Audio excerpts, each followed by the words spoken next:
Assalamu alaikum. Auzubillahi minash shaitanir rajim. Bismillahir rahmanir rahim. So today's talk is proofs of God and answering atheists. So our audience is a mix of Urdu and English. Okay, the slides are English, so मैं ज़्यादा उर्दू और बोलूँगा और थोड़े से English. Okay. हमारा गोल क्या है? Our goals are educate people on Islam according to modern sensibilities and the current context. हमारा ये है, we are only teaching, that's all. Education है, इसके अलावा और कुछ नहीं है. और एक ये है कि bring Muslim youth closer to education and deen through logic. ये हमारा गोल है. And make non-Muslims aware of Islam. और हमारा स्टाइल ये है कि I am more of a student than a scholar. I do not write on my face. मैं अपने माथे पर नहीं लिखता कि मैं स्कॉलर हूँ, क्योंकि स्कॉलर होना जो है वो एक बड़ी कॉम्प्लिकेटेड चीज़ है. और मैं तो अपने आप को स्टूडेंट ही समझता हूँ, लेकिन मैं जो कहता हूँ वो मैं उस कॉन्फिडेंस के साथ कहता हूँ. दूसरा ये कि हमारा कोई गोल नहीं है कि हम फेमस हो जाएं, ना फाइनेंशियल और पॉलिटिकल गेन का इंटरेस्ट है. ये दो गोल बहुत ज़रूरी हैं, क्योंकि अक्सर लोग यही कर रहे हैं. और एक हमारा एक जो असूल है वो ये है कि हम किसी फ़िरका से नहीं हैं. और फिर मैं किसी स्कॉलर को पब्लिकली क्रिटिसाइज भी नहीं करता, और ना करना है. और ना मेरा इंटरेस्ट है डिबेट्स में. So I am not interested in debates with the atheist, क्योंकि debates are usually to win like a match. So this is not a match.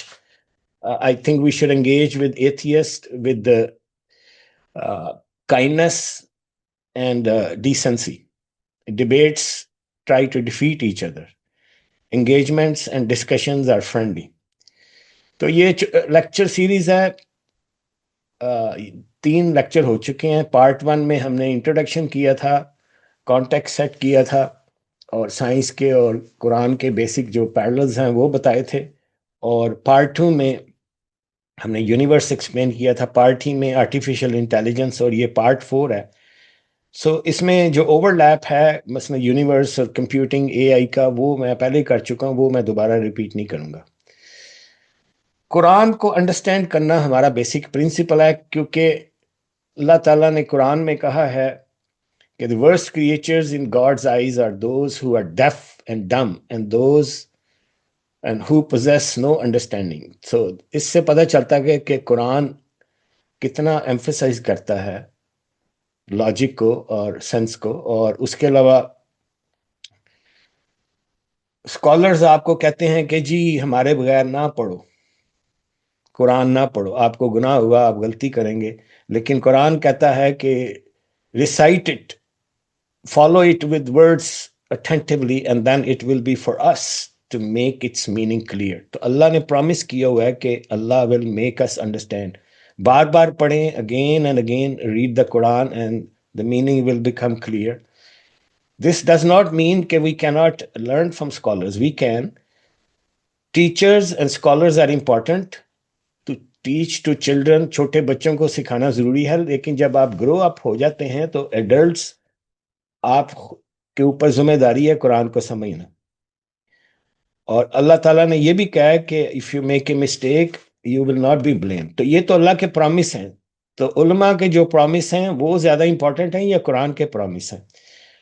And then there is a hadith by the Prophet ﷺ who said, the one who learns the Quran is like the owner of a hobbled camel. If he pays attention to it, he will keep it. But if he releases it, it will go away. Which means hold on to the Quran, try to understand it. There are more verses in the Quran. Surah Joseph में Allah Ta'ala ने कहा कि we sent it in an Arabic Quran and that you might understand. And उसके अलावा और verses भी हैं, and we are skipping it. And there is a hadith by narrated by Abu Huraira, who said the Prophet sallallahu alaihi wasallam said, beware of opinion. Opinion is the most lying form of speech. Do not try to ensnare one another in sales, nor envy one another, or hate one another, nor shun one another. Rather, be the slaves of Allah and brothers. So I ask you, brothers and sisters, isn't this what a lot of YouTube scholars are doing? They're blaming each other, they are attacking each other, and they are ensnaring each other. This is directly against the teachings of the Quran and Hadith. We should be very mindful of that. The Quran teaches us broader understanding. That's the beauty of the Quran. The Quran teaches us this book, the Quran, which is in my hand, my dear sisters and brothers. I view this book as a not a book of magic, but this is a supernatural book. It has immense power, and the power is not physical power, it's spiritual power. It's the ocean of logic and wisdom and intelligence. The Quran calls itself Yasin wal Quran il Hakim, the wise Quran, which means the book is wise. This thing, I view it very differently. It's not an object for me, it's not merely a book, it's an entity, my dear brothers and sisters. It has over 100 verses which talk about thinking, reasoning, listening, verifying, comparing, understanding, judge, observe, cooperate, consult, use knowledge, proof, and logic. So this relates to atheists, which is the main topic of our discussion today. What is an atheist? So here I'm going to show you some some very simple definitions. Okay. Then indeed, after that, you are to die. So atheists don't believe that we will die. And then indeed, on the day of resurrection, you will be resurrected. And Allah says, did we fail in the first creation? So there will be second creation, life after. And atheists don't believe that. I think as much as the big difference between atheists and believers, that there is God or there is no God, the second biggest difference is afterlife. This matters more logically and with the reasoning. And then they ask mockingly, when we are disintegrated into the earth, will we really be raised as a new creation? So in fact, they are in denial of the meeting with their Lord. Now, again, this is our belief. The atheist does not believe. But the reason I'm highlighting these verses, ये मैं दिखा रहा हूं इसलिए कि ये difference है. तो atheist है, atheist is someone who does not believe in the existence of any God. एक तो ये definition है. दूसरा ये है कि actively believes that no deity exists. Believes in naturalism, which is opposite to theism. So atheist is different from agnostic. Agnostic is someone who is not sure about the existence of God. Atheist जो है वो sure है, which means कि atheists don't believe God exists, but they don't believe, agnostics don't believe there is God, but they also don't believe there is no God. Atheist is stronger in their belief. They believe that there is no God. So that itself is a belief. So atheists are believers. Agnostics are not believers. This is my understanding. Now, secular is someone who may or may not believe in God, but they separate religion or spiritual matters from everything else. So that's secular. Narcissist किसको कहते हैं? Narcissist is someone who is very selfish, whose all focus in life is on themselves. Narcissist is a very complicated personality because all of their focus is on seeking admiration or उनको sense of superiority होती है. तो we may all have a little bit degree of narcissism at times, and Allah teaches us to be humble. So that's a quality of being a true believer. We should try to avoid narcissism. फिर होता है male chauvinist. ये भी एक बीमारी है. A lot of Muslims, sadly, especially ulamas, most of them in the subcontinent, are male chauvinist. Male chauvinist is a person who believes that inherently men are superior to women. तो अल्लाह ताला ने ये नहीं कहा. कुरान में पूरा औरतों और मर्दों का दोनों का इक्वालिटी का बार बार जिक्र आया है, जहां एक जगह सिर्फ अल्लाह ने कहा है husbands have a priority. Husband, वो हस्बैंड एंड वाइफ का रिश्ता है, रिलेशनशिप है, उसमें भी मैन की जो सुपीरियरिटी है वो सुपीरियरिटी नहीं है. वो है men are guardians of women because They are physically strong and they provide financially. If they don't provide that, that means the superiority or the definitely not superiority, but the guardianship does not hold. That's all there is. So these are different definitions. So एक है so personality worshipper or a cult personality, ये भी एक phenomenon है which is very dangerous actually. तो ये सारी definition आपको पता होनी चाहिए. Personality worship is a phenomena where a public figure, often a political leader or even a religious leader, is presented as an idealized, godlike, and infallible figure through constant, exaggerated media propaganda. तो we see countless examples of that. तो ये सारी चीजें different personality disorder हैं which eventually move you away from Allah and as a believer. Personality worship does not look like something very dangerous, but it is very dangerous. So eventually, this is the start of a brain disease, in my opinion, and eventually it exaggerates or it gets worse. This is a diagram which I drew about 3-4 years ago by taking the data from different think tanks. इसमें this is showing the world population according to religions. There are, in 2021, there were 2.4 billion Christians and 1.9 billion Muslims.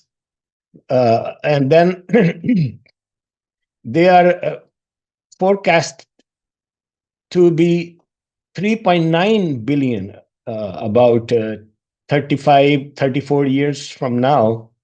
And the Muslims are forecast to be higher in number than the Christians. Now, how many of them are true Muslims or how many are true Christians? Nobody knows. Only Allah knows. But this is by admission or by declaration or by census, and then it is extrapolated. The Jews, currently there are only 15 or 16 million Jews, and they don't expand so much. Hindus are likely to expand. Buddhists, Sikhs, Confucianists, and the world population. So now if you add any column, let's say 2060, you add any columns, add all the rows. Let's say in 2016, you add Muslims, Christians, Hindus, Buddhists, Sikhs. It does not sum up to be 13.4 billion. पूरे नहीं होते. तो बाकी कहाँ से आ रहे हैं? Anybody knows? The simple reason is that atheists, the rest of them are atheists, and the atheists are growing at faster rate than the Muslims. So there will be more atheists likely. Atheism is the fastest rising set of believers or a group of believers. तो ये phenomenon है. तो what will happen in 2060, we don't know. Maybe Christians and Muslims will combine, and maybe atheists will confront them. Let's hope for the good. And the best way to deal with atheists is with kindness, not aggression, not with the jihad or rage or anger, but to engage in conversations and try to tell them that out of all the religions, Islam is the truest religions. Now, that is another debate. How do we say it? Every religion says they are the truest. So, atheists के main points ये हैं कि there are so many religion. कितने religion है? कोई 3,000, 4,000. हर एक कोई कहता है कि वो सही है. ये बात सही है. Which one to believe? This is confusing. ये भी बात सही है. इस्लाम के अंदर कितने सेक्स हैं? That is also true. Muslims are not united. If they were true religiously guided people, they should be united. तो ये भी सही है. Humans invented religion. ये वो कह रही. ये सही नहीं है. ये हाँ मैंने गलत लगाया. तो they say कि humans invented religion. ये सही नहीं है. फिर ये एथियस का ये है कि Islam suppresses women, encourages violence and many things हराम। ये भी सही नहीं है, that is also not true. The point is के atheists come up with the reasons which are many of them are true, actually, believe it or not. And the point I want to show is that Quran हमें क्या बताता है, और atheist के ये जो points हैं उनको कैसे रिस्पॉन्ड किए जाए। कुरान क्या कहता है और इस्लाम क्या कहता है और मुस्लिम्स क्या कहते हैं। So they make sure one thing कि Muslims are not Islam. Islam and Muslims are two different things. Islam is the teaching, Islam is the concept. Muslims are what they practice, and most of the time, Muslim practice according to their culture. And many of them probably are not true Muslims. Like, the beauty of Islam is Islam doesn't say you have to be perfect. Islam is all about trying constantly, struggling in your whole life, and that is the most natural thing compared to any other religion. Most people adhere to the religion जिसमें वो born हुए होते हैं, जो family होती है उसको adopt कर देते हैं। शिया है तो वो शिया है, सुन्नी है तो सुन्नी है, क्रिश्चियन है तो क्रिश्चियन है, जूस है तो जू है। तो इसलिए जो लोग कन्वर्ट होते हैं ना, वो बहुत ग्रेट होते हैं लोग, because they take the courage. हर रिलीजन से लोग कन्वर्ट होते हैं, एवरी रिलीजन, लेकिन इस्लाम के अंदर सबसे ज्यादा कन्वर्जन होती है टुवर्ड्स इस्लाम। तो people who convert from Christianity, Judaism, Hinduism to Islam, they, in my opinion, are truly great people, because it's very difficult to convert, and they are very dear to Allah. तो दूसरा, कुरान हमें सिखाता है कि सारे religion जो हैं वो मोनोथीज्म से शुरू हुए, from Adam to all. Prophets were sent from time to time. और एथियस कहते हैं कि पहले छोटे छोटे रिलीजन थे, lot of gods, and then they evolved into one god. That is not true. Evidence suggest करती है, ज़ोरोएस्ट्रियनिज्म है, उसका ओरिजिन भी मोनोथीज्म है। हिंदुइज्म को जाके ट्रेस करें तो वो भी मोनोथीज्म है।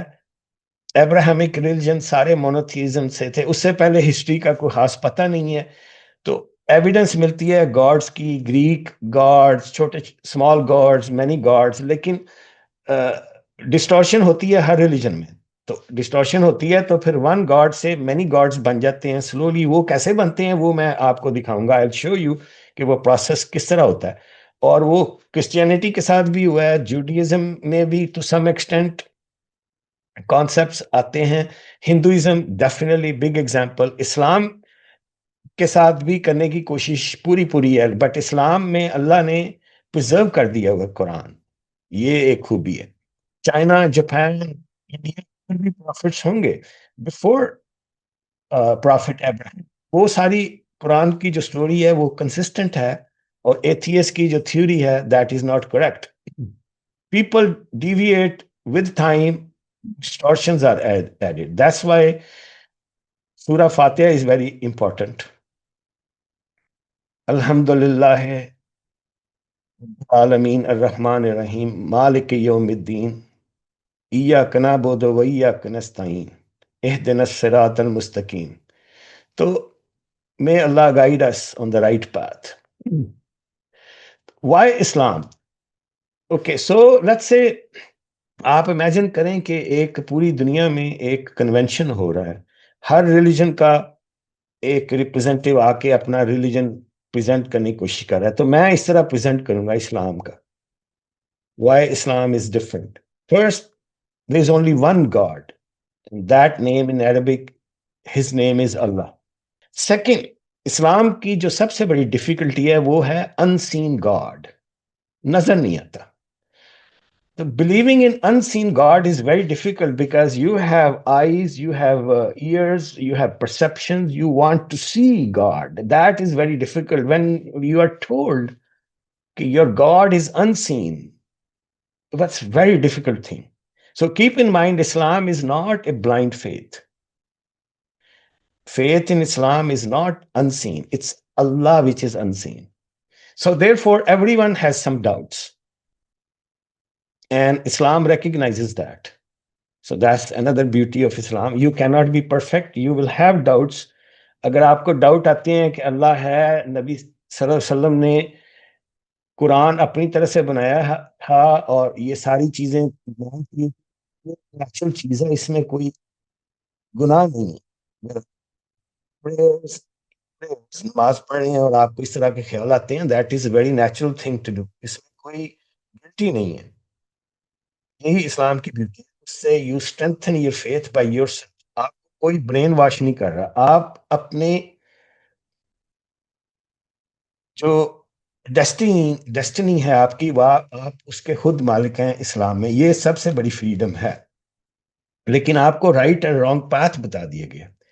So therefore it's a constant struggle. Everyone will be judged and rewarded to that what they have earned. So this is the most fair thing. There is no entitlement नहीं है कि आप मुसलमान हैं तो you will go to paradise. आप Christianity में जैसे कहते हैं ना, believe in Jesus and that's all you need to do, love Jesus and you are guaranteed paradise. इस्लाम में ऐसा नहीं है। इस्लाम में आपका अपना जो माइंड, आपकी जो अपना बिलीफ है, that is your judgment call. Islam does not condemn all other religion, बाकी सारे कंडेम करते हैं। उसमें इस्लाम जो कंडेम करता है वो आइडोलिट्री और मल्टीपल गॉड्स को कंडेम करता है, बाकी को कंडेम नहीं करता। फिर इस्लाम कुरान में ये भी है, no compulsion, you cannot kill someone. Even many scholars are wrong when somebody leaves Islam, उनको किल करना इस ये कुरान के मुताबिक नहीं है। When the Prophet ﷺ ordered that, that was not because somebody left Islam. Very few people left Islam. They were because of treasons or military reasons. So Islam emphasizes logic and human equality. Many religions don't do that.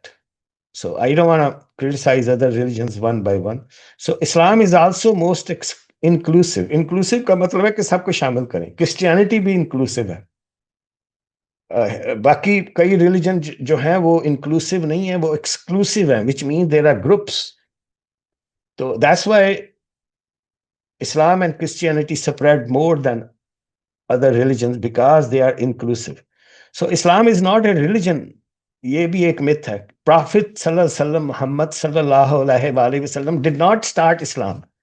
Islam is the religion of Adam, और बाकी सब profit का है। फिर उसको focus कर दिया through Noah and through Abraham, and then Abraham's descendants, it led to Christianity and Judaism from Isaac's side, and Muhammad sallallahu alaihi wasallam, and the current form of Islam from Ishmael's side. And that is the family relationship. But the Prophet only rectified the Islam, completed it, and finalized it. So he is the final prophet. That's why, excuse me, believing in the finality of Prophet Muhammad, Khatbun Nabiyyin, Muhammad sallallahu alaihi wasallam, Rahmatul lil Alameen, Khatbun Nabiyyin, Risalat Mab, it's very important. I think without that, Islam's idea is completely distorted. It's not Islam. So the other thing is, Islam has a textbook. So many religions have textbooks. But if I am a student and there's a professor, the student goes to the professor, says how to live basically pass this course, which is the test of this life. So the professor will give the textbook, but that's not complete. The Quran is not complete Islam. Quran and Sunnah is the complete Islam. So therefore, Muhammad sallallahu alaihi wasallam's Sunnah, because that is the practical role model. So if The Quran is the textbook. Muhammad Sallallahu Alaihi Wasallam's life is like the laboratory manual. Without the manual, the textbook is not complete. So, therefore, some Muslims engage in this discussion of Quran and Hadith and Sunnah. It's just meaningless discussion.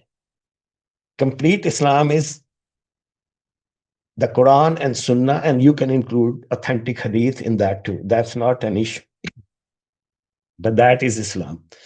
So, Islam and Muslims are two different things. Islam is a belief in the unseen God. Muslims are those who practice it and they believe it. A Muslim is not Islam because Islam is a concept. Muslim is a person who practices. How good a Muslim is only known to Allah. That's another beauty of Islam.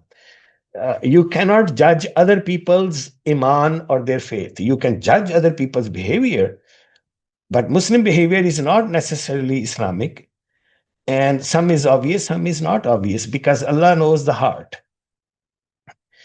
Muslims are also influenced by their culture, which is very natural because Islam is a universal religion.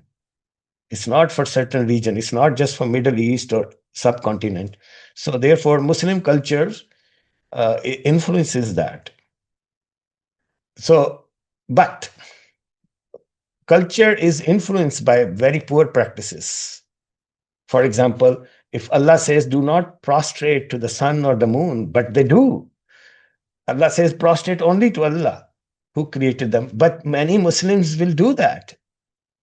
So that is not Islam. So if atheists or other religions see Muslims doing it, then they have to know this is not Islam, but they don't know. So non-Muslims will confuse Islam and Muslim culture and behavior. So these are two different things. So this affects atheists. So which religion to believe? So here, I don't have time to show all the slides, but here I will summarize these three ayats in which Allah says that salvation or the forgiveness is not limited to Islam. Anyone who worships in true believer in one God and does good deed, and these are the requirements. So these ayats are basically saying this is the requirement. Without labeling yourself as if you belong to this group or this group or this group. It doesn't matter which group. So even if you are Muslim, you have to do these things. So ye ayat ka matlab hai. And the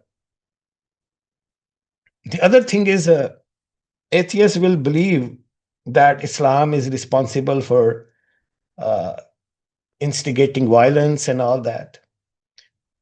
Or Islam taught this, Islam taught religions to be divided into sects. So there are verses in the Quran which are clearly telling that the Prophet is not responsible. Muhammad Sallallahu Alaihi Wasallam came to this world. He achieved tremendous success. And that success was because of his faith and because of his guidance and also because of his own intelligence. But the message he brought was the main purpose. Prophet ka main purpose hai to bring the message and deliver it. The Prophet is not responsible for behavior. So why Muslims also engage in wars and battles after him? Why they still do that? It's a human nature. Humans are born and they were made as a free will. When there is a free will, it is also mentioned in the Quran. When they're free will, naturally they will disagree with each other and they will engage in corruption. That's the nature of human. Human is not angels. So that's one big difference. But Allah says, do not divide into sects. So और verses हैं जो unity का verses करती हैं. तो Muslim scholars ये जितने YouTube पर हैं लड़ रहे हैं आपस में, they fighting with each other, territories divide कर रहे हैं, they are in direct violation of the Quran. They accuse each other of violating the Quran, and many of them call each other non-believers, but they should read these verses and this hadith by Prophet Sallallahu Alaihi Wasallam. A believer is Another believer is like parts of a building, each one of them supporting the other. MashaAllah. Do we do that? Very few people do that. So now come to the religious belief or all those mental diseases which I have mentioned to you: narcissism, cultists, personality worshippers. There's through emotion, the game of love and hate. It's a basic human nature. एक तो love है, दूसरा hate है. Interestingly, love and hate work together most of the time. One thing strengthens the other. For example, Bughz-e Muawiyah, which means hatred for Muawiyah. Muawiyah was one of the companions of the Prophet ﷺ, and he engaged in battle and contest opposition with Ali, Raziyallahu ta'ala anhu. And he was the founder of the Umayyad Caliphate. So there is a love for Ali. We all love Ali. All Muslims love Ali without any question. There is no single Muslim who does not love Ali. But Shiaism was created not just for love for Ali, but for Bughz-e Muawiyah. So I'm not criticizing Shias. There are a lot of great Shia people. Every sect will have people, so I cannot generalize it. But a lot of time in Shia Islam, many people will use hate. So they will curse or they will show negative feelings towards Muawiyah, which may or may not be true. Some may be true, some we don't know for sure. And there is a misleading literature. But they also oppose other companions of the Prophet ﷺ who were really righteously guided people. So I think that's not appropriate. And but the thing is, their love for Ali is not satiated, and वो उसको पूरी strength नहीं मिलती जब तक वो negative बातें ना करें. तो ये एक सिंपल ह्यूमन साइकोलॉजी है कि लव और हेट दोनों चलते हैं. कभी कभी हेट ना करें तो वो लव स्ट्रांग ही नहीं होता कई लोगों का. उसके बाद जो है ना, seen versus unseen god. At the time of the prophet सल्लल्लाहु अलैहि वसल्लम, जब आप कुरान लेकर आए तो मक्का के अंदर ये हो रहा था, ये जो लेफ्ट फिगर है, आइडल वर्शिपिंग. अब ये हिंदुइज्म में सारा आइडल वर्शिप है.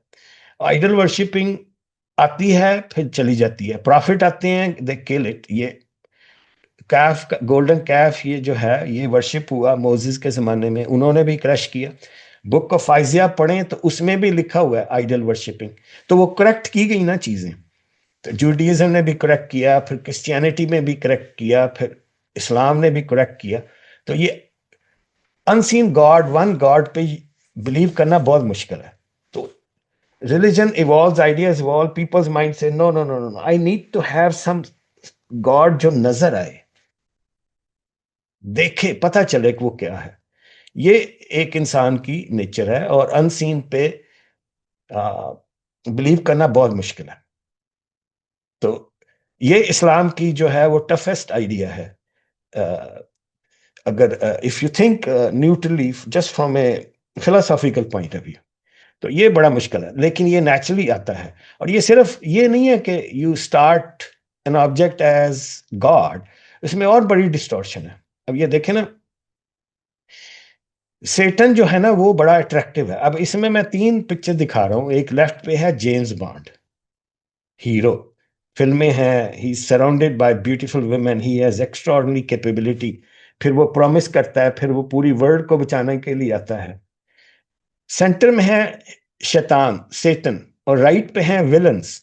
कोई जेम्स बॉन्ड की मूवी कंप्लीट नहीं है विदाउट दीज विलन्स. इसी तरह कोई पॉलिटिकल पार्टी कंप्लीट नहीं है विलन्स. तो कई करप्ट पॉलिटिशियन जो है ना वो दोनों यूज करते हैं ये ट्रिक्स, चार्म और बाकियों को चोर चोर चोर कही जाना. I am not going to make this lecture political, so therefore I will not pinpoint anyone. And you can substitute anyone from James Bond. Even religious leaders can be substituted for James Bond. It is incorrect to follow religious leaders as a perfect human being or not criticize them. It is the same phenomenon.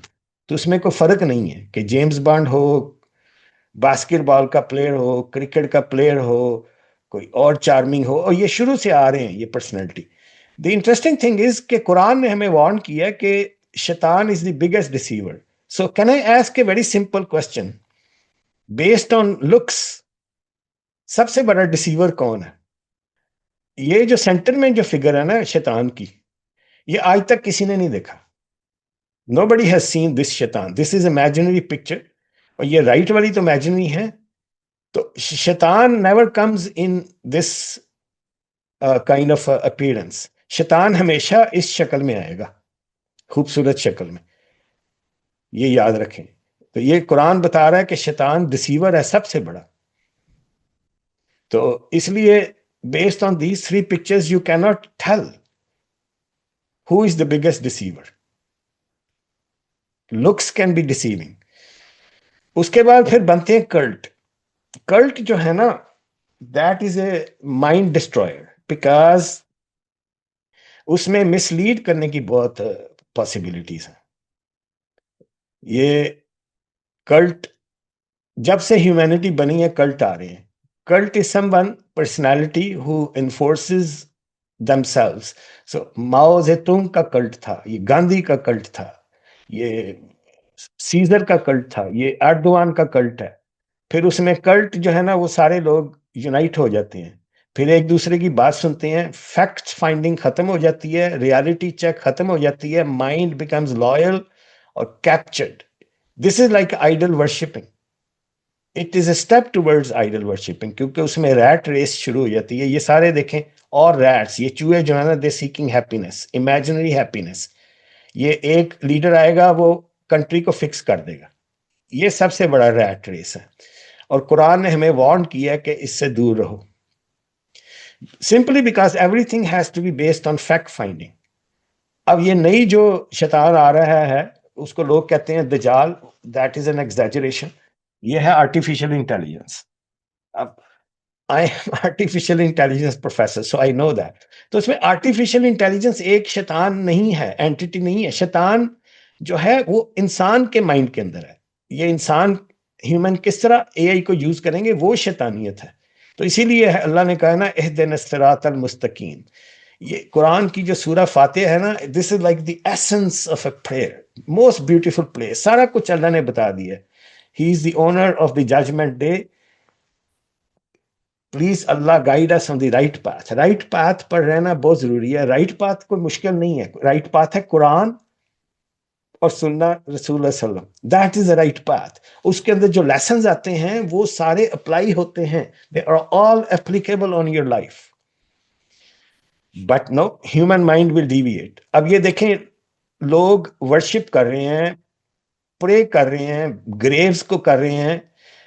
You see this figure, lower figure, this woman is prostrating, and here this woman is prostrating to the sun.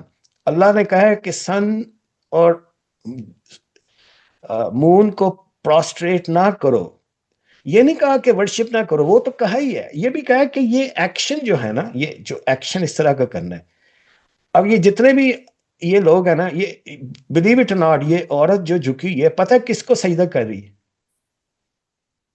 It's unbelievable. Rats को, चूहों को, चूहों को कर रही है, और ये सूरज को कर रही है। जब आप इनसे पूछेंगे ना कि ये क्या कर रहे हैं आप, तो कहेंगे नहीं नहीं नहीं, हम वर्शिप तो नहीं कर रहे, हम तो वैसे ही इज्जत के तौर पर कर रहे हैं। इज्जत के तौर पर जमीन को चूमना, सन को करना, बुतों को करना और चूहों को करना, this is like worse than, it's a step towards शिर्क। अगर शिरक कंप्लीट नहीं है तो स्टेप तो है शिरक, और बेवकूफी शिरक से भी बड़ी बेवकूफी है। So it doesn't stop here, people distort. अब ये देखें, पीपल, लोगों का ये है कि जिन्नों जिन्नों के ऊपर बिलीव कर दिया कि मेरे पास जिन है, जिन ये कर देगा, जिन ये कर देगा। काओ को बना लिया, काओ वर्शिपिंग, रैट्स को वर्शिपिंग, अस्तगफिरुल्लाह। मंकी को, you know what the monkey is thinking? Probably monkey is thinking, what a stupid person I have the pleasure of meeting. अब ये भी एक और, somebody is prostrating, you can guess who, I don't want to say it. अब ये देखें, ये सचिन तेंदुलकर है, ग्रेट क्रिकेट प्लेयर, अब कई स्टेटमेंट हैं, he is god, god of cricket, god of batsman, मतलब आपका god is so easy, anybody can become god. तो ये ह्यूमन थिंकिंग है ना। तो Christians did the same thing, they made Jesus god. Jesus never claim to be god, Jesus was made god over a period of time. Astaghfirullah. The same mentality. Iyyaka na'budu wa iyyaka nasta'in. Even if you are not worshipping, you are seeking help from them. Quran में अल्लाह ताला बार बार कहता है, आप कितनी दफा नमाज पढ़ते हैं दिन में, कितने साइकिल, 17 दफा पढ़ते हैं, रुकाते हैं, कितनी पढ़ते हैं, सारे में दिया हुआ आप बार बार कहते हैं इय्याका नअबुदु व इय्याका नस्तईन, and billions of people are reciting this without even understanding कि हम कह क्या रहे हैं। इय्याका नअबुदु व इय्याका नस्तईन का मतलब है we worship you God Allah only and we take help only from you, and there is no intercessor, there is no shortcut of जिन or rats or monkeys or cows or cricket bats or something. So this is a cult start होता है and then it leads to that. Cult की जो definition है ना वो है it's a cohesive social group or a political party or a religious group. Sect इसी तरह बनता है, start praising the leader or start praising the ulama, alim. So usually that is a very charismatic leader with a red beard or huge turban, and people are saying, "Oh, he looks like an angel."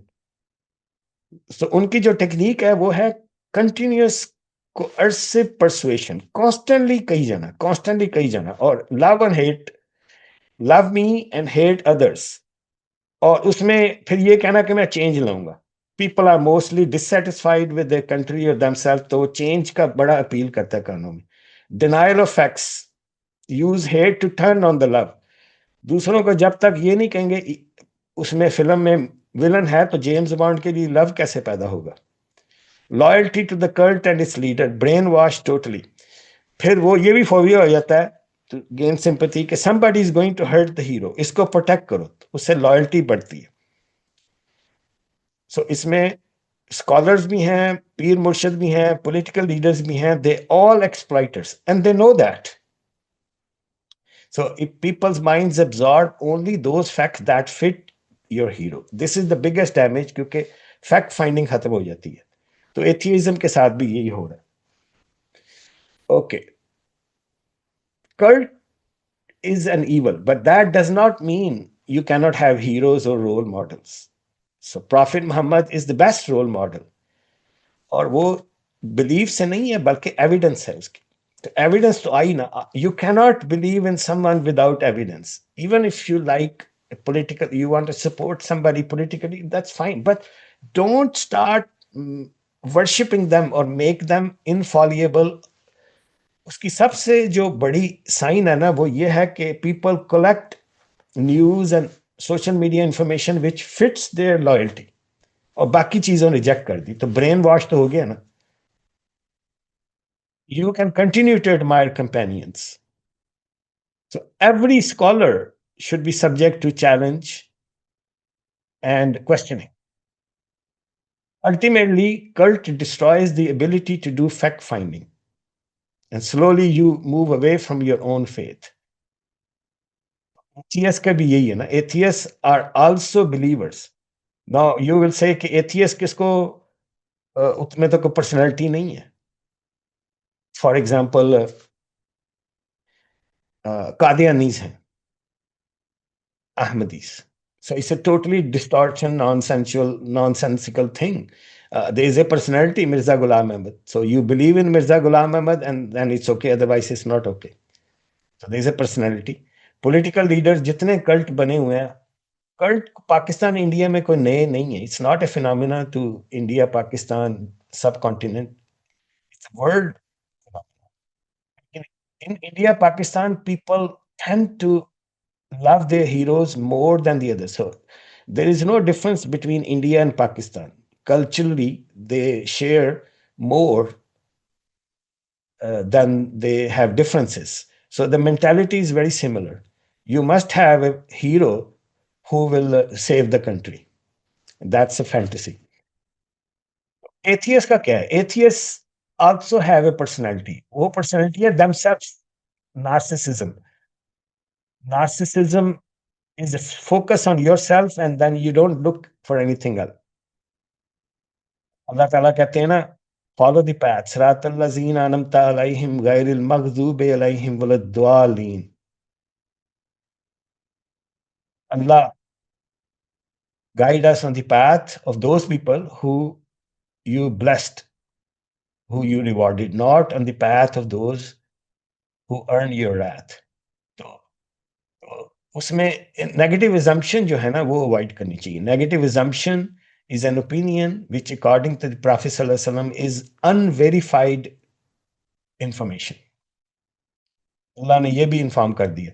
So no matter whether you are cultist or following some religious leader, you must keep this verse in the mind के Allah says when somebody comes to you, you must verify it.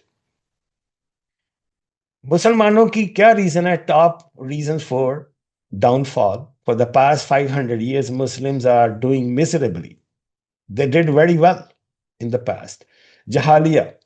Jahaliya is lack of knowledge in both deen and dunya. Connecting with Maulvis instead of the Quran and Sunnah. They want shortcut. They want somebody else explain the Quran to them. They don't connect with the Quran and the life of the Prophet sallallahu alaihi wasallam. Only in emotion and religious uproar, showing they strongly believe in it, but practically they prefer to listen to Maulvi. Anybody with a beard or a cap is more preferable to them than somebody who, like me, who has no appearance. People will tend, if there is a Maulvi sitting there who has absolutely no clue, they will believe that. And they will ask the Maulvi to verify me. So that is the Jahaliya. Cults, following cults and religious sects. So most people in subcontinent are loyal to their Jamaat. Then they are loyal to Islam. So they will deviate from Islam, but not deviate from Jamaat. So these are the reasons. Because the brain sees and processes the opposite. Fact-finding ability is the ultimate thing.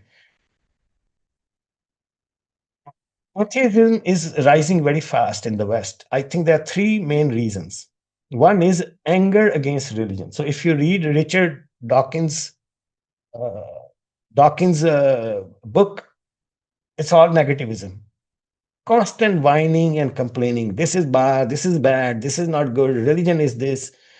Holding religion responsible for everything. A lot of anger about religion. Show me what is positive about atheism. So the second thing is narcissism. You become so self-focused because you feel you are under the fear of God. So become atheist so you are free of that religion. That against stokes your ego. आपका जो narcissism है और बढ़ता है. तीसरी सबसे बड़ी जो रीजन है ना, ओहो एवोल्यूशन एवोल्यूशन एवोल्यूशन एवोल्यूशन ने सारा रिलीजन को डिस्ट्रॉय कर दिया. No such thing. Evolution is given in the Quran. Read carefully. And the conclusion they have drawn from evolution are incorrect. The evolution is true, but the conclusion they have drawn are actually non-scientific. There is a new breed of Pakistani atheists emerging very fast. Uski kya reason hai? Now, these are people who are familiar with Islam and then they leave Islam. Number one reason, in my opinion, is thanklessness to Allah. When you are a Muslim and you don't say thanks to Allah, you move away from Allah. Now, they may say, okay, this is also a matter of belief, but I am just making the observation on the phenomenon which happens, not whether it is true or not. The more thanks you do to Allah, you closer you are to Allah. That's why Allah emphasizes in the Quran to be thankful. ये अल्लाह की ego नहीं है. Allah says, worship me, thank me. This is for you. Number two reason is Maulvis, because they misrepresent. Number three reason, it's not a mistake. मैंने दो दफा emphasize किया. Maulvis give very bad image. Suppressing women, declaring this is haram, this is haram, this is haram, backwardness, rejecting science. These send very negative message to our young generation who is not stupid. We are living in the age of information. Everything is on your fingertips, on your smartphone. Young generation can look it up and they see Maulvi is wrong. So they will think Islam is wrong. Finally, in this social media age, we are obsessed. We are obsessed with the gaining popularity. Now, everything is about your number of likes, your audience. Everything has just become around that for the past 20 years. उससे पहले नहीं था. So get a cheaper way to gain fame. Okay, become atheist. Especially if you're coming from the subcontinent, people will listen to you. Especially if you are a Muslim and you become atheist, a lot of other atheists will listen to you very carefully. You will draw huge audience. And that is a new phenomenon. Allah says in the Quran, all these attractions. So attractions is not just money. Attraction is also fame. Fame is sometimes even worse than the lure for money. And when you have both, fame is a very bad thing. I pray to Allah to not give me fame. And I also pray to Allah not give me too much money. One should have just enough money to live a good life. And if I am a teacher, I want to have my message, my goal is just to convey the message. I wrote this book, The Perfect Human, not to become famous, but I do pray कि मेरी book famous हो जाए, bestseller हो जाए. मुझे ना अल्लाह करे तो बेहतर ही है.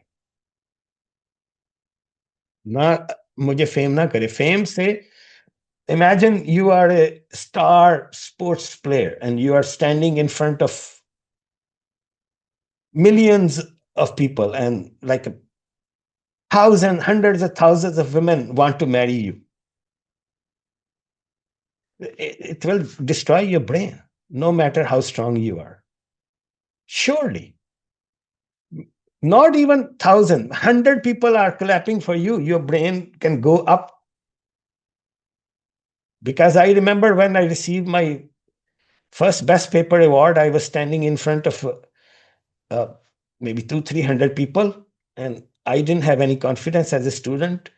My first research paper receiving the best paper award at the top conference, my brain went to the sky temporarily. So it's a natural thing, you know.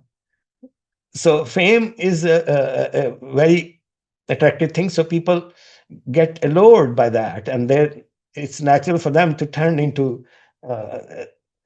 If you go to YouTube, 2 or 3 people are becoming very famous. They have big audiences. So all these combine, and then anger against Maulvis and evolution goes into the brain, and they start their YouTube channels. That's the reason. So why the Quran? The Quran also, you can say it tells you love and hate. The Quran doesn't tell you love and hate of personalities. It tells you what is right from wrong. So therefore, naturally, the discussion of evil comes into the play, because if you don't know what is wrong, how can you learn what is right? If you don't know what is night, how can you learn what is day? If you don't know what is good reward, bad reward, how can you know what is a good reward? If there is no uh, hate, mention of hate or discussion, there is no love. So it teaches you how to distinguish. That's the whole guidance of the Quran, because then you make a selection, because as a free will, the Quran teaches you how to make your choices. That's the beauty of the Quran. The cultist leaders or other, things, they will not teach you that. They will draw you to the personality and tell you to stop doing fact finding. The Quran constantly reminds you to do fact findings. So therefore, the Quran is the guidance. This book, the Quran, is a supernatural book. It's the ocean of wisdom. Connect to it, read it. It will open layers after layers of wisdom. The more you connect it to yourself, please don't. There's no harm learning from scholars, there's no harm, but don't put their face here. There's no harm in reading tafsir, but your goal should be to use tafsir as a tool, not as the central focus. Your central focus should be here. This is by Allah Himself, by His own hands. The words. So therefore, the Quran will connect to you according to your own wisdom. And it opens doors after doors of wisdom. You more you read it, more new meaning will come to you. And don't worry about making mistake, because I showed you verses and the hadith which says it's okay to make a mistake. Eventually, Allah will correct you. So you can have a teacher, but teacher is for children. When you grow up, it's your own responsibility. That does not mean everybody should become a scholar. You need to have the basic knowledge of the Quran, which is about 85%. If you don't understand 10 or 15% other things, that's fine. Consult to any scholar. There's no harm. But the basic understanding, 85%. Remember, 85%, if any course, if I'm a professor, 85% understanding is an A grade. Okay. So misuses of the Quran, treating as a magic book. I hear from my own ears when I go to Pakistan, people swearing on the Quran. Oh my God, astaghfirullah. Relying on a mullah with a beard and a cap to explain it. That's the only definition. And he uses verses for wealth, health, and security. Recite this, and you will get a Toyota Corolla. Recite this 7 times and drink it with a glass of water, and all the diseases will go away. That's not how Allah created this world. Recite this surah and blow it on your house, and no thief will come. So that's confusing du'as with recipe. Dua is prayer to Allah, is part of our faith, but that's not a recipe. Love for Prophet Muhammad. So we must love Prophet Muhammad. But that's not a matter of just faith. Read his seerah and he's the perfect human being. He's perfect. He's perfect. Again, nobody's saying we should compare with Prophet Muhammad, but because Prophet Muhammad sets the benchmark and the standard, nobody can come close to it. We know that. But we try to do as much as possible, because if we don't learn what's the best behavior, how do we know? Okay. Muslim versus non-Muslim. Muslim says there is no God but Allah. So the atheist says, show me the proof. Okay, so the title of this talk was Show Me the Proof. I will show you the proof. Wait. The second big difference is the hereafter life. Really, believing in Allah is not the only difference. The hereafter life, if you don't believe in the hereafter life, even if you believe in Allah, there's no point in being a Muslim. Hereafter, because Allah says again and again, there will be hereafter. If you say there is Allah, but there's no hereafter, there's no belief. Hereafter life, the next life, without that, there's no judgment. Without that, there's no test of life. Hereafter is very important. The third is every living thing has a soul. Atheists cannot answer that, because Allah says in the Quran, the knowledge of the soul, Allah has not given to humankind except very little. So I have many atheist friends. I ask them, do you have a soul? And they fail. They start staring. They will not say no. And they will not say yes. Try this with an atheist. Do you have a soul? Okay. There is a professor, Turkish professor from Isra Academy. Some of his lectures are very good.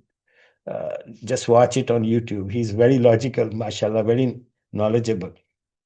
So he says, do a simple experiment. Look at a mirror and keep staring in your eyes as long as you can do. Just keep staring. And he says, sooner or later, you realize that somebody else is looking at you. And that is your soul. Even when I'm looking at the camera myself, it seems like there is a soul behind my eyes, something else. And science does not reject it. It cannot prove it, but it doesn't reject it because Kaku, the scientist, says it's unclear what is behind our brain, totally entity which is looking at you. Because if there is no soul, you know what we are? Machines. So atheists want to become machine. I have no problem with that. Okay. So atheists will reject the Quran. So, okay, show me the book of morality. Oh, we don't need a book. Then everybody has their own book. So what is the standard? Show me. If you are so believer, where is your book of the book of atheism? Dawkins' book? No, that's all criticism. Show me the morality for self-improvement. Okay, Muslims say we have a fear of God. So atheists say fear is bad. That's why I left religion. So it looks like they are right, apparently, because every emotion has two effects. Allah's fear is the only fear which is actually positive, because if you have fear of Allah, you don't have other fears. Otherwise, you have fear of wealth, you have fear of death, you have fear of this. When you are closer to Allah, you are only afraid of Allah. And Allah is love and love only.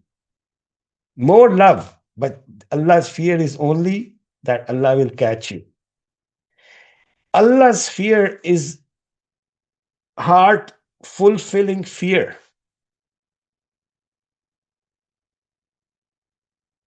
It is amazing quality which appears to be negative.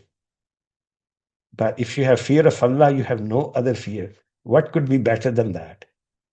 Atheist doesn't get it. Atheists can still laugh over Muslims.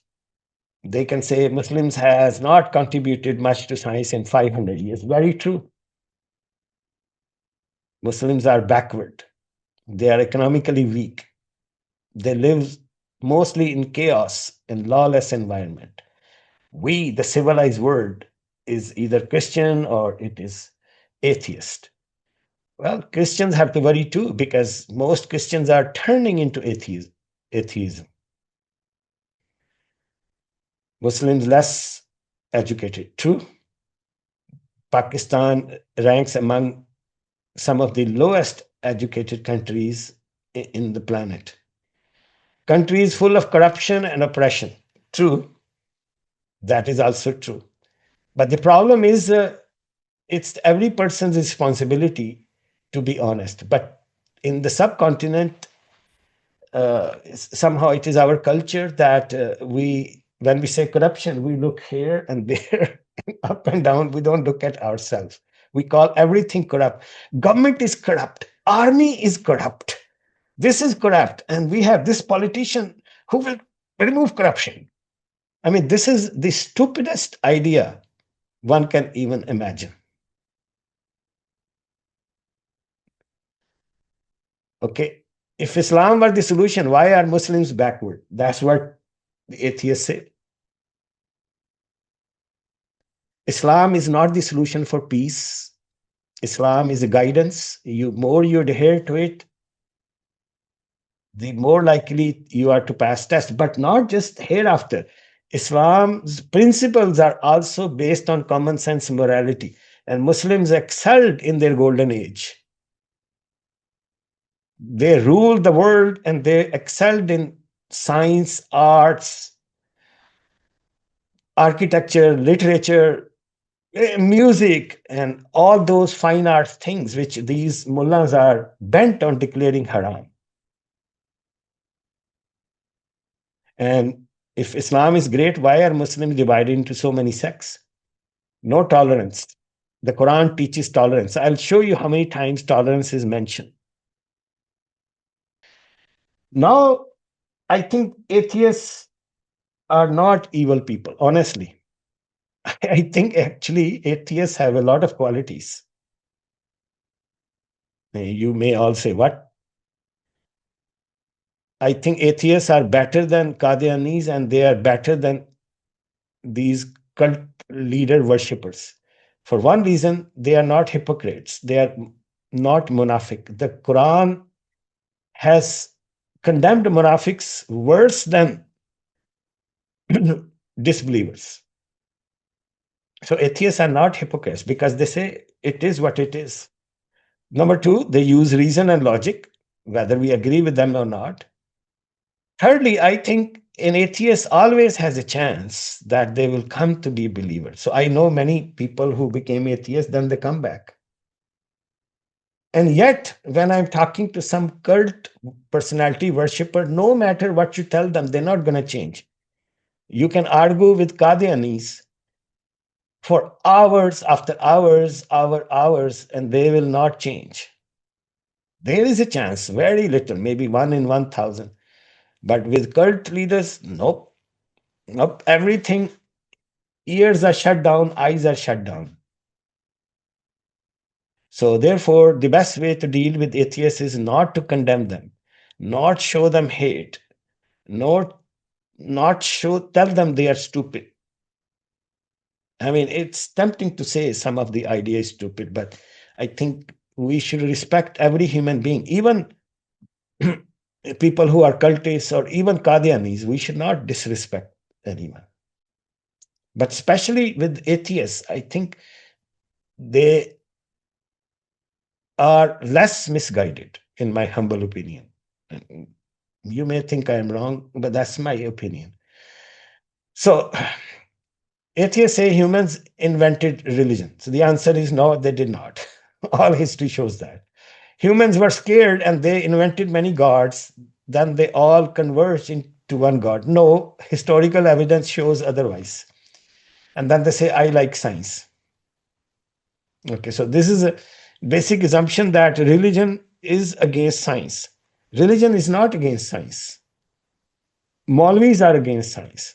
That's why I am so enthusiastic. I am not famous and I hope I don't become famous, but I try my best to give lectures on Quran and science. And all of this is my original work. A lot of AI generated content is emerging on social media, linking Quran and science.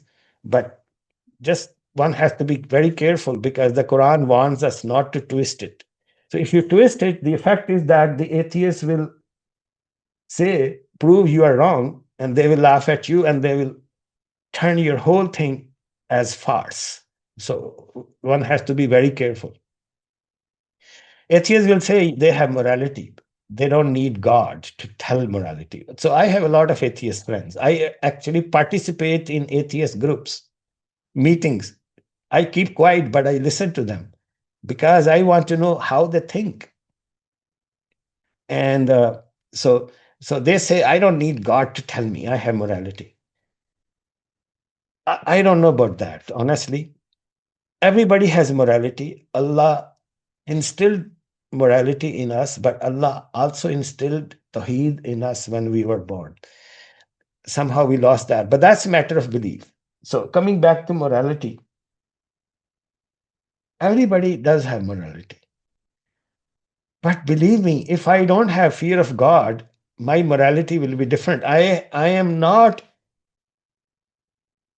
embarrassed to say that. I don't feel guilty. My morality will be different if I didn't have fear of God, without any question.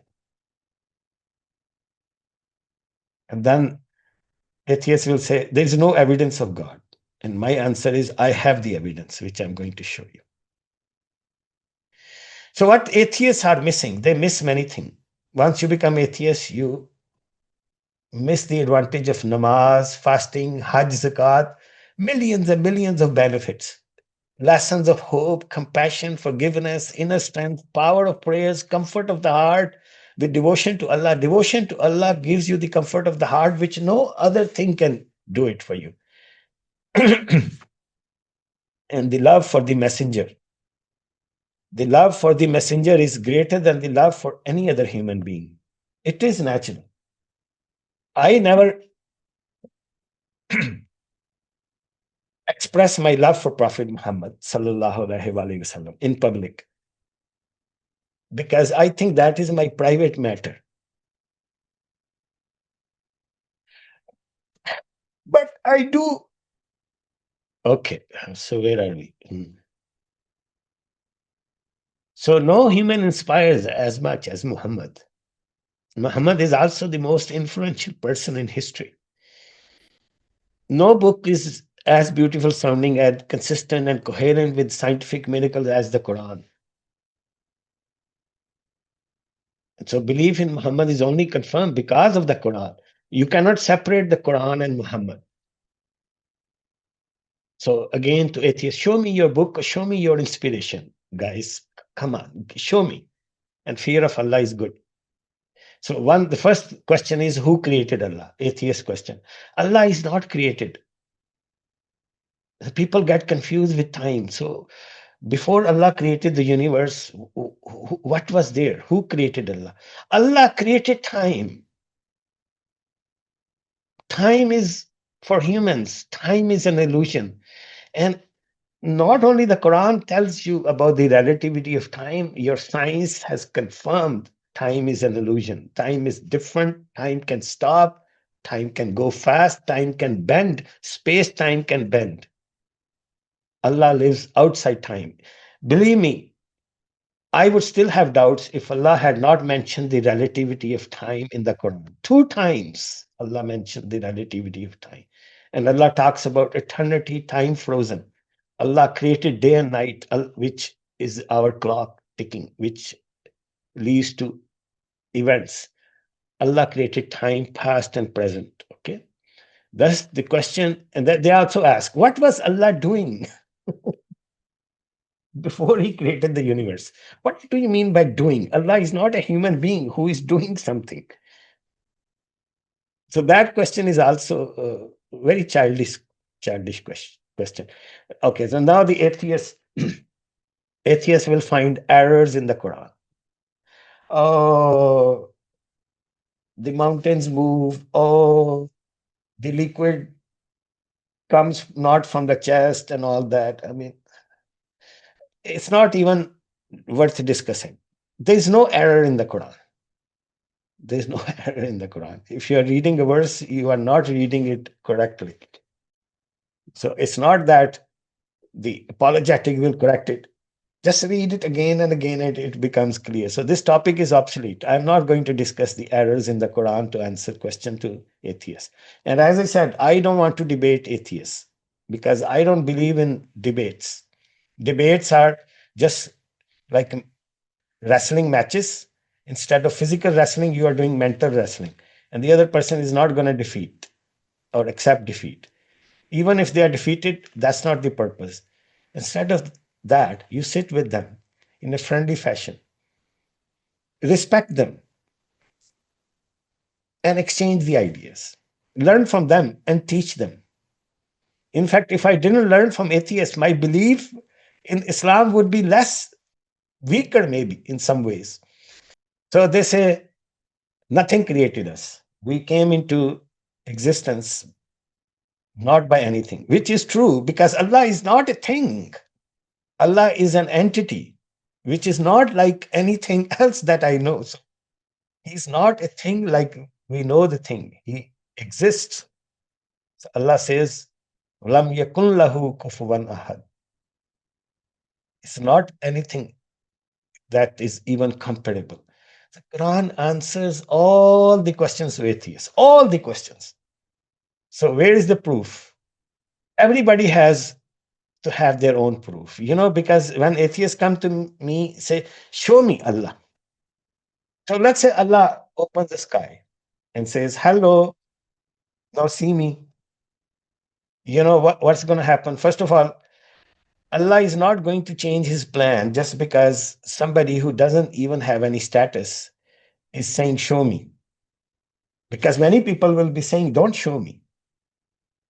And also, it defeats the purpose of life. Even if Allah shows something which Allah has shown his signs, more signs were coming to other prophets until Prophet Muhammad. Moses and Jesus were given signs. It did not change much. Signs have a temporary effect. Prophet Muhammad split the moon. It didn't have much effect. People said it's an illusion. So even if Allah shows, then you know what they're going to say? Show more. Keep showing it. Keep showing it. Show more. No, show us this. Show us paradise and hell. Where is going to stop? So Allah is not going to listen to these things. Somebody's proof is different for other person. Other person may say, I want different proof. Millions of people, they will each have different requirement for proof. What is proof for me? For me, there are four proofs. The Quran, because it is a supernatural book. There is nothing like the Quran. Second is Prophet Muhammad, the best human, without any doubt, not by belief, but by conduct. Human DNA, which is basically creation of Allah of human, it's not possible. The DNA is so complex because I'm a computer scientist. Imagine human is like a robot which is made of different chemicals, and the software is the DNA, and that is the computer program because I'm a computer program, and this is the most complex computer program. And the computer is made of digital numbers, ones and zero. The DNA is also made of digits, ACTG. It's based on four digits. Incredible. And it can adjust, it can evolve, it can modify, but it's not created out of nothing. It evolved from a cell, but that cell also had intelligence. The fourth proof is the universe. So complex. Now, how many times the Quran mentions these things? How many times? Hundreds of times. So if there was no mention of these things, no scientific miracles, then the Quran would not be a proof. The Quran is a proof. So for me, this is the proof. Now, for a atheist, for atheist, this is a typical atheist. Okay? So he is fully blind because he removed the Quran and the Prophet, which is half of the proof is spirituality. Notice that I made a circle, which means this is all four things are connected. So he removed the Quran and the Prophet, but he believes in the universe and DNA. But he's half blind because he's not even using all scientific principles. That's why I see they're half blind, even for science. And then they replaced the Quran and all the spirituality with what? Evolution. So all they see is monkeys. This monkey is a real culprit. All the atheists see is monkey. All atheists see themselves in the mirror and they look at the monkey. There's nothing wrong with the monkey. I don't see what's the problem with the monkey, but how can monkey replace spirituality? That boggles my mind. Let's go to the other extreme. Let's look at a typical Maulvi. Maulvi is not a scholar. Maulvi is an illiterate Maulvi who is trying to show that he is the authority. Okay, so this is a typical Maulvi. Okay. So Maulvi is scientifically blind because he doesn't believe in that. He curses science. He thinks science has nothing to do with Islam, but the Quran talks about science. So he believes in the spirituality, but he is half blind because he is following his Jamaat rather than connecting to the Quran and the Sunnah. So this is how I view my point of view and their point. Half blind spiritually. Okay, so atheist followers will love Carl Sagan and they will hate typical Maulvi. So both multiply each other. More hate will make them love this guy more, and more love for this guy will make them hate this guy more. And Mullah followers is the other way around. They love the Maulvi, they hate science. So a typical Western scientist, the problem is they grow up in Christian environment because we Muslims are not doing so well in science. So we can get away by keeping science and religion separate, which is also accepted in our culture. In the Western environment, who excelled in science, they also separate religion and culture. I'm sorry, religion and science, because they grow up in Christian environment where the Bible is not as pinpointed, despite being some Bible being Word of God, it does not exist in the original form. So all they're reading is the distorted translations and the canonical books, which are called Bible, a collection of books, which they decided which book to keep and which book not to keep. So typical Christian grows up in that environment and he sees that without religion, science excelled. Industrial revolution, and then the information technology, computer revolution, now artificial intelligence revolution. Man is doing so well. But all of this science is actually geared towards making us feel better and making us make more money. If you think about it, some of it, very little, is focused on our health. Some of it is focused on health, but the majority of it is on making money. So he sees that and he says that they were better off keeping religion and science separate. And when they grow up in the Christian environment, they read the Bible, there's no scientific, real common sense. In fact, some of the scientific principles given in the current Bible are incorrect. So they see that. And then the other thing is, this is where I have big problem that they assume the Quran is like the Bible. None of them read the Quran. Even if they read it, they will read it with the negative assumption. If Dawkins reads the Quran, what is this religion jargon? What is this? Well, you have that mentality. Actually, it is against science because in science or in any research, you have to empty your mind like a blank slate and read it for fact finding. Again, we are back to fact finding. So they read the Quran. Very few of them probably will look at the Quran, but with the contempt, the negative assumption that itself is scientific. So they assume the Quran is like Bible, so why even bother? There's a big difference between the Bible and the Quran. Big difference. Although the message of God is the same and some stories are the same, some concepts are the same, but big difference. The Quran and Bible are more different than they are similar. So they will say the Quran does not provide enough science. And then they say, I am not in the science. Typical Muslim mullah, science is evil. And in fact, they're all using science. They say music is haram, and they are all playing music in their background. They are listening to the national army prayers, they are listening to the national anthem, which is playing music, and they are saying music is haram. So then why are you in haram? They're watching cartoon which has music, and they are on YouTube, which is full of music. And then 30, 40 years ago, they used to say imaging and video is haram, picture is haram, video is haram. And they're saying it when they are themselves in the video. So that is the nonsense. And then they are forcing, don't learn the Quran or it will misguide you. Science is evil, science is evil. So the question is, where is your brain? Your brain should not be with the mullah or political leaders or James Bond or jinns or cow worshipping or rat worshipping.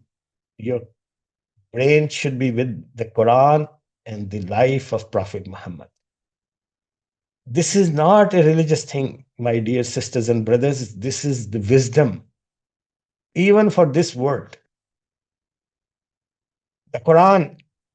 So I talked about four proofs, the Quran. So let's analyze the Quran very differently. This is one research paper I found. Unfortunately, I don't know the author. So I am taking somebody's idea. May Allah bless that person. I don't know who wrote it, but it was wonderful. So it is showing the frequency of different concepts in the Quran. Like belief in God appears 362 times in the Quran. Why Allah emphasizes belief in God so much? To make you focus so that you stay on the right path. Hold on to the rope of Allah so that you don't lose your fact finding ability and you become a cult member or a cow worshiper or rat worshiper or create a new religious sect like Qadianis and other sects. You stay focused on Allah. Belief in the scripture. Now, these are the first two things. So first, if there was some other concept, look at this beauty of these concepts, how they are increasing in frequency, decreasing in it. The first three are, and even the first four are bringing you to the focus on what Allah is teaching you. That's why the Quran is such a miracle.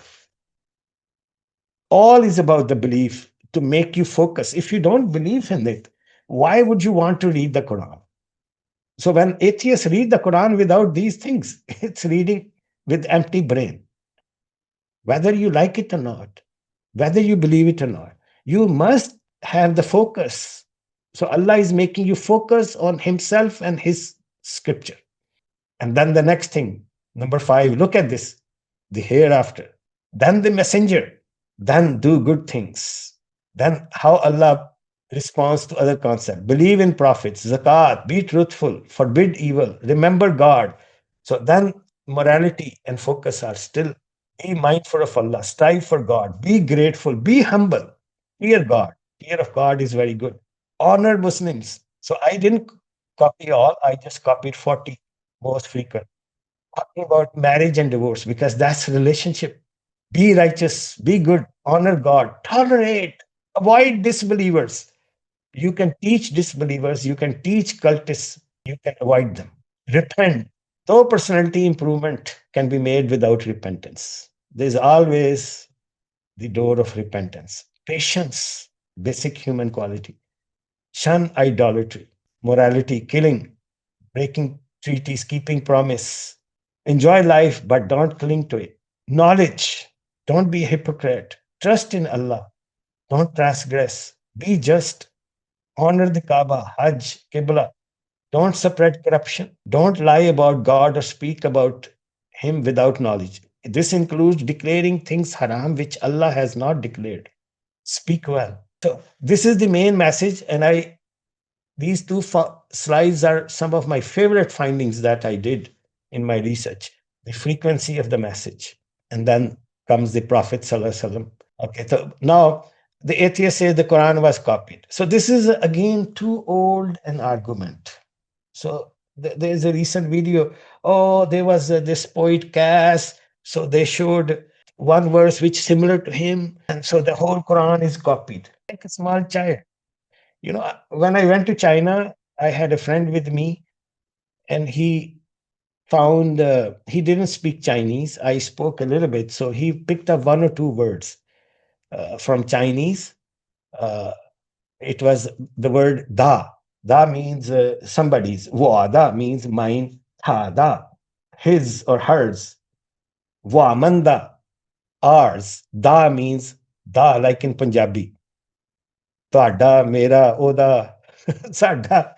So the one word he found, and he concluded that Punjabi originated from Chinese.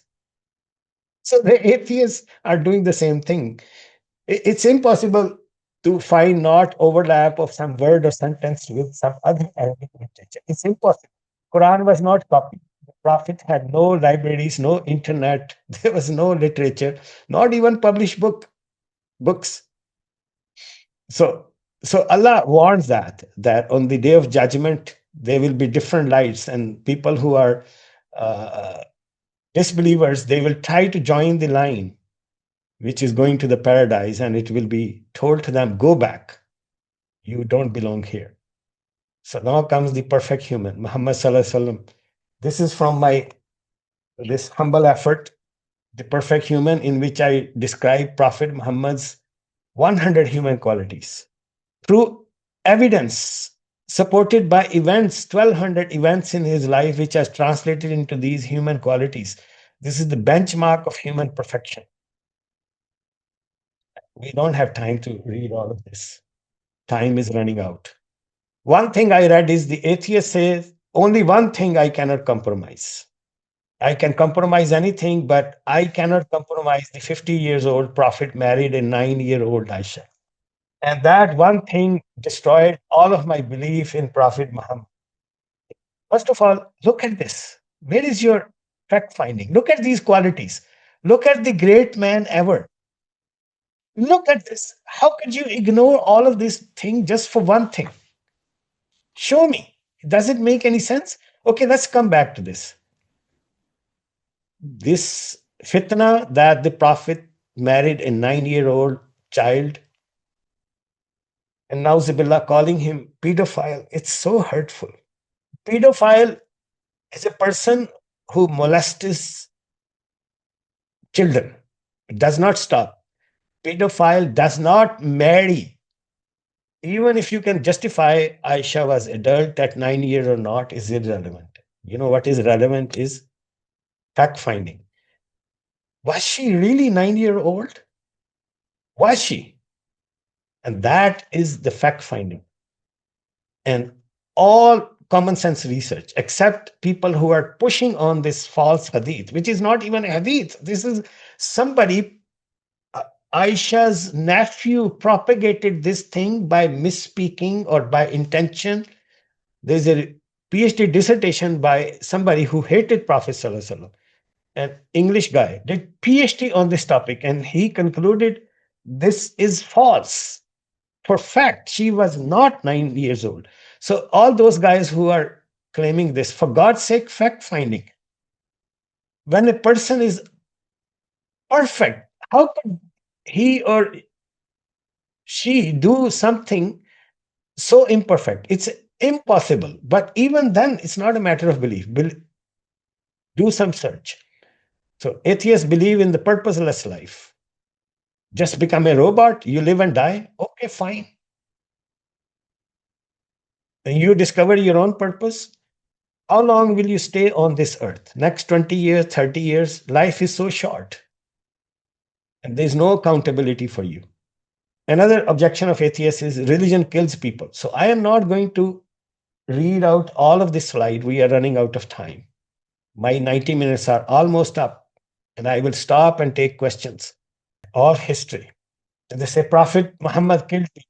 So my book tells the number of people who were killed in those battles, most of which were defense battles. 759 non-Muslims were killed. And the greatest revolution in human history is Islam, which is everlasting. And look at this. The British colonial policies killed 50 to 165 millions in India alone. Mao Zedong, millions of people. Stalin, Genghis Khan, Holocaust, Khmer Rouge. Where is religion killing this thing? The only religious killing mass level happened was by the Crusaders. And they killed not just Muslims, but also Jews. And Jews don't know that. The new Jewish Christian friendship is only 80 years old. Before that, they were fierce enemies.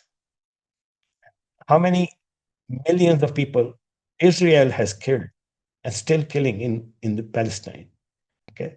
So atheists say it does not make any sense that Allah will forgive all sins. So I listened to this lecture. He says it doesn't make any sense to me that Allah will forgive all sins but not shirk. Oh, that means Allah is so selfish. So what should Allah say? I will also forgive you shirk. Okay, so then what does forgiveness mean? Everything is forgiven. Do whatever you want. then what is the purpose of this life? And then they say, okay, well, then my question is open question to all atheists. Let's say Allah says, suppose you are talking to Allah, you say, I will believe in you if you say I will forgive shirk. My question is, will you then believe in Allah? Honestly answer me. That is a question to atheists to think, because it does not make any sense. The other thing is they say, just shirk and live in hell forever. And if you read the Quran, Allah says paradise is forever. He says, I am the most merciful. I have shown only 1% of my mercy on earth, 99% mercy I will save it. If Allah says openly, I will forgive everything, it defeats the whole purpose. But if you read very carefully, Allah says you will burn in hell as long as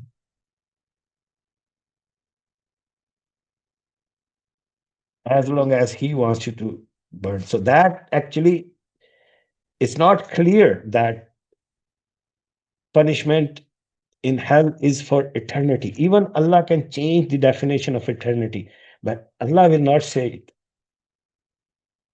I mean, this is the deepest thing. Some scholars will disagree with me, but we firmly believe in that. But if someone says, I forgive everything, then everything is a joke.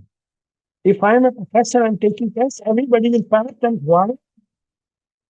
Or are you taking the exam? What's the purpose? The whole thing is a joke. Go home.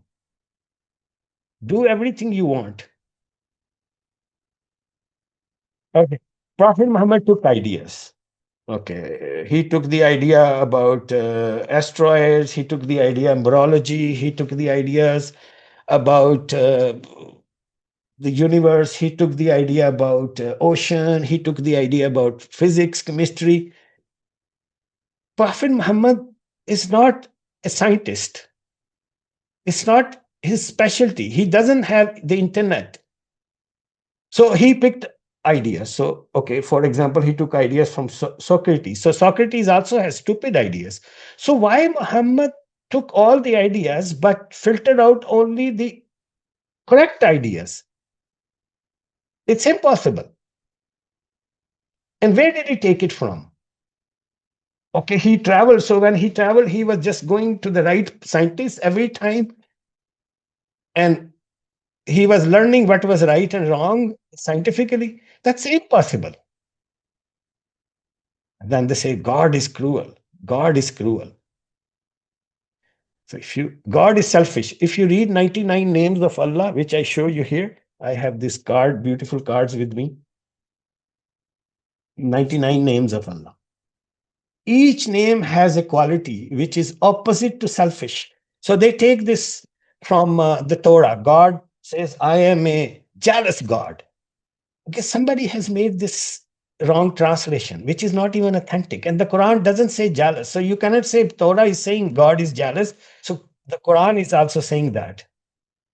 Allah says it again and again. You are not grateful. I made you hearing, vision. Little are you grateful. And then Allah says, which of the favors of your Lord will you deny? The most gracious, the most merciful, over and over. So Allah is not cruel. Allah is most gracious, most merciful. So there is also hadith. The Prophet ﷺ, I already mentioned it to you. When Allah created this universe, He decreed that His mercy will prevail over His wrath. And the Prophet ﷺ said, He has shown only 1% of the mercy. 99% has yet to come. So we will see. But we cannot rely on it if we say, okay, we are all forgiven. Very wrong. Really, Allah's judgment has not come. The judgment which is already determined, that is not a judgment. Allah says, I promise to you, I will judge you. So Allah is truthful. Allah is truthful. Allah is also fair. If Allah does not judge, how can all students get an A grade and gold medal? Poor students get poor grade. Good students get good grade. Top students get gold medal. Even in the Jannah, there are degrees. So one atheist says, why doesn't Allah forgive shirk also? So it's like a common sense. So I was listening to this. One atheist says, suppose you are going in the plane and somebody spitting on you on the ground. How does it matter to you? So the first thing is then Allah becomes careless. Allah is not careless. The other thing is, I asked this person, suppose you are going in the plane.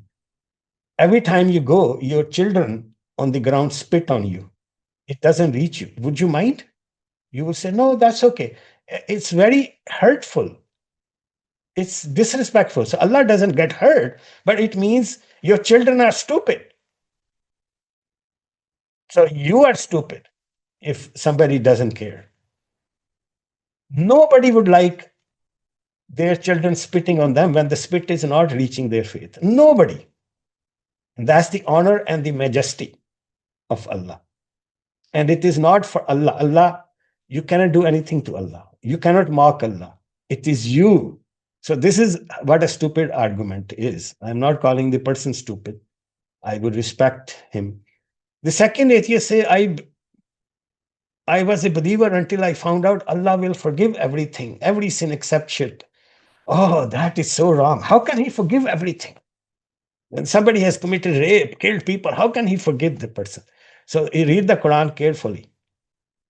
Allah says, Malik Yawmiddin, I will judge. Allah will forgive all the sins except shirk, those sins who are attributed to Allah, like forgetting his rights or not doing the things he ordered you to do. But Allah will not forgive sins that you have committed against other humanity. Therefore, the Quran is perfect.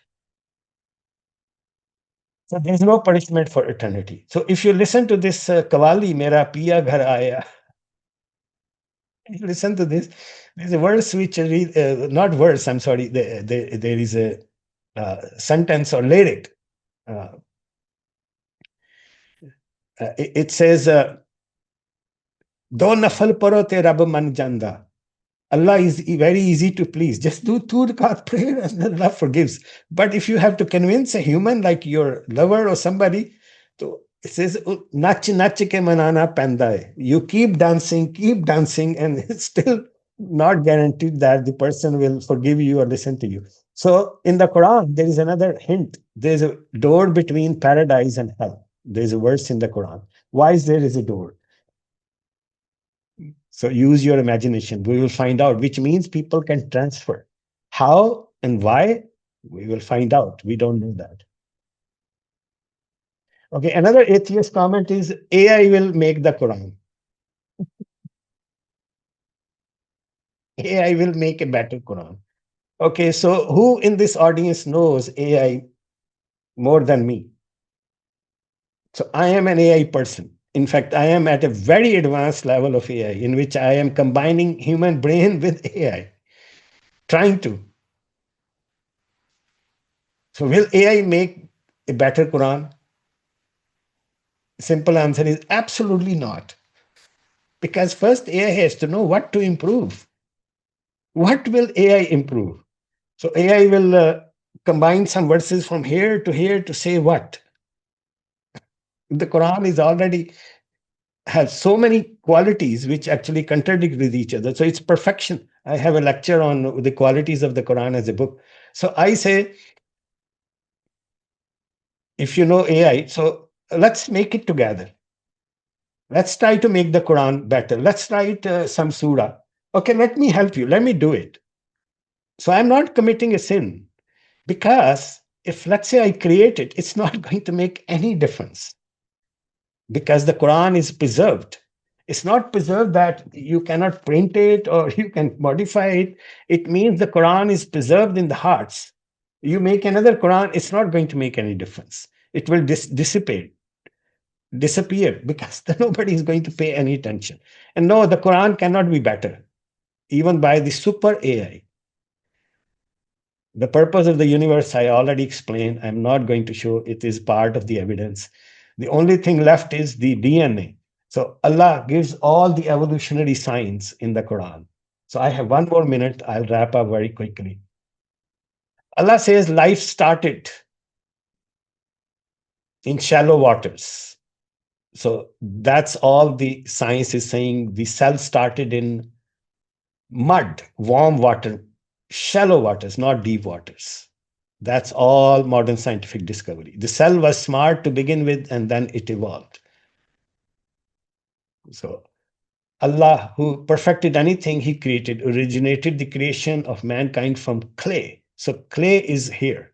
This is the clay where cell was born. And there are scientific reasons. I have a separate lecture on that. And that Allah also made human from different chemicals, and then they created DNA, which did evolve. Whether they were monkeys or not monkeys, where monkeys came or disappeared, we don't know. Allah chose Adam and Eve to be the two humans through some process. And people think Allah says, I took the mud and then I created the shape like a man shape. Yes, he did. He did. But Allah has no concept of time. For him, it was instantaneous. For you, it was millions of years. So understanding the relativity of time is very important, even for understanding evolution. And the whole universe participated in the creation of man, not just the earth. All earth dust came from other stars. So this is the human DNA. We don't have time. All I can tell you is a digital code. 3.1 gigabytes of computer code. This computer code is written by Allah. It is so complex that there's no software which matches that, but it is software. And that is the evidence. So if you read all tafsirs, they had no scientific clues. And they were not wrong. That's the beauty of the Quran. It is open to interpretation. So Allah says, you will indeed die, and then I will resurrect you. And resurrection is easy for Allah because Allah has all the computer code backup in his own disk or cloud somewhere. So that is all recreation. We will wrap up the lecture by mentioning, and I'm so glad I'm on time, 90 minutes. I will wrap up the lecture by saying that these are profit-free, non-profit books you can purchase from Amazon or our website or the reading bookstore, The Perfect Human, Bashar Kamil. And these are some of the qualities of the book. And I wish to thank Allah subhanahu wa ta'ala for this lecture. And I wish to sincerely thank all of the audience, people who took time